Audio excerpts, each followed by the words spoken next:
Mummy मैं कह रहा हूँ ना, मैं सिया से ही शादी करूंगा, अन्यथा मैं जिंदगी भर कुंवारा रह जाऊंगा एल, और यह मेरा अंतिम निर्णय है। अब इस विषय पर मैं आपसे आगे बहस नहीं करूंगा। तभी अभिनव की मम्मी रमा जी ने कहा, बेटा तू समझता क्यों नहीं है? हमने तेरे सामने सिया की जन्म कुंडली पंडित जी को दिखाई थी ना, और उन्होंने सिया की कुंडली में मांगलिक दोष बताया है। अब तू बता, सब कुछ पता होते हुए हम तेरी शादी एक मांगलिक लड़की से कैसे कर दी?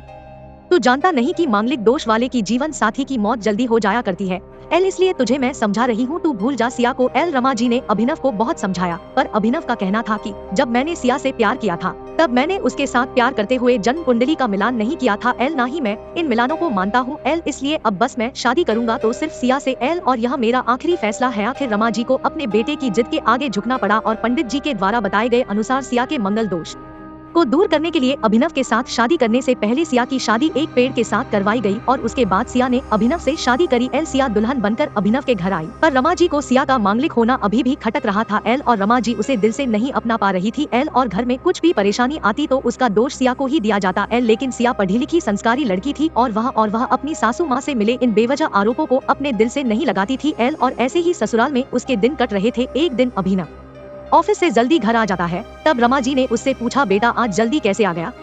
तब उसने बताया, माँ आज सुबह से ही सिर दर्द और बहुत कमजोरी आ रही है, इसलिए ऑफिस में काम करने की हिम्मत ही नहीं हुई मेरी एल। तब रमा जी ने कहा, चल बेटा जल्दी कर, हमें डॉक्टर के पास चलना चाहिए। तब अभिनव और रमा जी डॉक्टर को दिखाने गए एल। डॉक्टर को दिखाने के बाद मालूम पड़ा कि अभिनव को पीलिया हो गया है, और दोनों जैसे ही घर लौटे रमा जी ने घर को सिर पर उठा लिया और कहने लगी, जब से यह लड़की हमारे घर में आई है तब से हमारे घर में परेशानी और बीमारियां भी साथ में लेकर आई है, इसके कदम ही अशुभ है एल। अब देखो इसका मांगलिक दोष हमारे बेटे पर भी असर करने लग गया है एल, कल को अगर मेरी बेटी को कुछ हो गया तो कौन जिम्मेदार होगा? तभी सिया ने कहा, मम्मी जी प्लीज, और कितना नीचा दिखाएगी मुझे एल। आज तक मैं चुप रही क्योंकि पापा ने यही सिखाया था कि बड़ों के आगे ससुराल में जवाब मत देना एल, पर आज तो आपने हद ही कर दी है। अगर मैं आज नहीं बोली तो जिंदगी भर खुद को माफ नहीं कर पाऊंगी एल। मम्मी जी अगर आप पंडित जी पर भरोसा नहीं करती थी तो उनके कहे अनुसार आपने सारी मांगलिक दोष निवारण की विधि क्यों करवाई? क्यों पहले आपने मेरी पेड़ से शादी करवाई?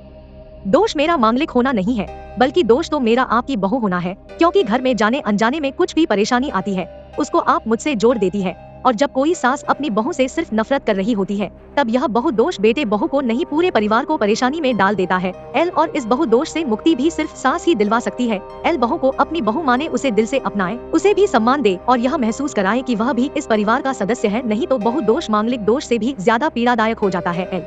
सिया की कही हुई बातें रमा जी के दिल को झकझोर रही थी, और उन्हें मन ही मन पश्चाताप भी हो रहा था एल। उस समय उन्होंने सिया को कुछ भी नहीं कहा। थोड़े दिन बाद अभिनव बिल्कुल ठीक हो गया और ऑफिस जाने लगा, और 1 महीने बाद अभिनव की सैलरी भी बढ़ गई। तब उसने घर आकर इसका श्रेय सिया को दिया एल। तो रमा जी बोली, हाँ सही है बेटा, तू तो सारा श्रेय बहू को ही देगा एल, तेरी माँ का आशीर्वाद भी तो तेरी प्रगति के पीछे रहता है तेरे साथ, तू तो मुझे श्रेय देना भूल ही गया। तब अभिनव ने कहा, माँ इस बार सिया का मांगलिक दोष मुझ पर और नहीं मेरी तरक्की पर नहीं लगा, और माँ जब हम बुरी परेशानियों का श्रेय सिया को देते हैं तो अच्छे कामों का श्रेय भी तो सिया को ही देना चाहिए एल, तो इसलिए आज का सारा सिया को जाता है। अभिनव ने हंसते हुए कहा एल। तब सिया बोली, अभिनव तो क्या तुम भी मुझे ऐसा समझते हो? तब अभिनव ने कहा, नहीं सिया बिल्कुल नहीं है, बल्कि मैं तो माँ को यह समझाना चाह रहा हूँ कि सुख दुख हमारे जीवन का हिस्सा है, और कभी जीवन में खुशियाँ आती है तो कभी गम भी आते हैं, इसके लिए हमें परिवार के सदस्य या अपनी बहू को दोष देना उचित नहीं है। तभी रमाजी बोली, बेटा सही कह रहा है तू, और तेरी तरक्की ही बहुत है। मुझे इस झूठे दोषों से बाहर निकालने के लिए आज मैं यह कसम लेती हूँ कि आज के बाद में सिया को किसी भी बात का दोष नहीं दूंगी एल। यह सुनकर सिया आज बहुत खुश थी एल, क्योंकि आज उसको उसकी सास ने मांगलिक दोष के साथ साथ बहु दोषों से भी मुक्ति दे दी थी एल।